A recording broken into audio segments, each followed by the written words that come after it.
লক্ষ্যভেদ কোচিং সেন্টারের উদ্যোগে ওয়েস্ট বেঙ্গল পুলিশের বড়সড় মক টেস্টের আয়োজন। বারাবণী দমহনী বাজার এলাকায় রবিবার অনুষ্ঠিত হল ওয়েস্ট বেঙ্গল পুলিশ নিয়োগকে কেন্দ্র করে লক্ষ্যভেদ কোচিং সেন্টারে একটি বিস্তারিত ও সুসংগঠিত মক টেস্ট। কোচিং সেন্টারের উদ্যোগে তৈরি করা এই পরীক্ষায় অংশ নিতে আসানসোল সাব ডিভিশনের বিভিন্ন প্রান্ত থেকে প্রায় 50 জন ছাত্রছাত্রী উপস্থিত হন। ভবিষ্যতে পুলিশ পরীক্ষার্থীদের মানোন্নয়নে এই আয়োজনকে অত্যন্ত গুরুত্বপূর্ণ বলে মনে করেছেন এলাকার শিক্ষা মহল। সকাল থেকে পরীক্ষা কেন্দ্রে দেখা যায় পরীক্ষার্থীদের উল্লেখযোগ্য ভিড়। পর্যাপ্ত নিরাপত্তা ও নিয়মানুবর্তিতার মধ্যেই পরীক্ষা অনুষ্ঠিত হয়।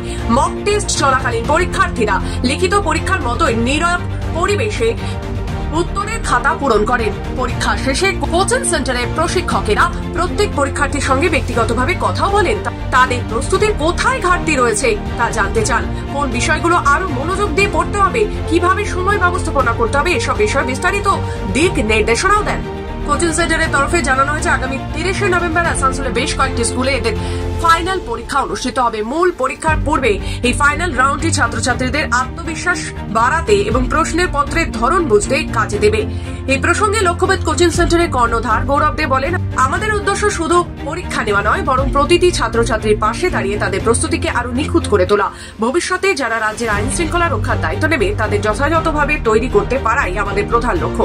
আগামী 30 নভেম্বর 2025 তারিখে পশ্চিমবঙ্গ সরকার পুলিশ রিক্রুটমেন্ট বোর্ডের উদ্যোগে যে ওয়েস্ট বেঙ্গল পুলিশ কনস্টেবলের রিক্রুটমেন্ট পরীক্ষা আয়োজিত হতে চলেছে, তারই প্রস্তুতি যাচাইয়ের জন্য আমাদের পশ্চিম বর্ধমানের ছাত্রছাত্রীদের আমরা একটা লক্ষ্যভেদ কোচিং সেন্টারের উদ্যোগে মক টেস্টের আয়োজন করেছি।